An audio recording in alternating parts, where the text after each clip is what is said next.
Potentially a decisive contest today. Who's ahead in the polls at the moment?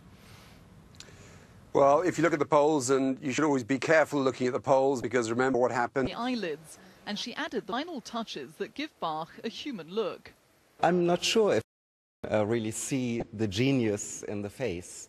He was a very dynamic man. We know that he stamped his foot when directing the orchestra. He threatened the musicians with his finger. So maybe you can see it from the reconstruction, and maybe you don't. I think it's just what the science tells us what he looked like. Well, there's going to be a new exhibition on the German composer, and the reconstruction of Bach's head is, of course, going to be the biggest highlight. So for Bach fans, it's another chance to find out more about the man behind the music. Tristana Moore, BBC News, Berlin.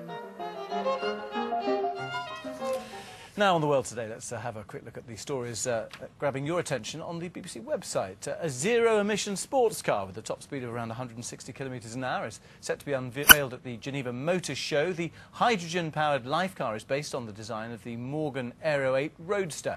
Produces little noise, merely water vapour from its exhaust, and should, according to designers, do 0 to 60 in about 7 seconds.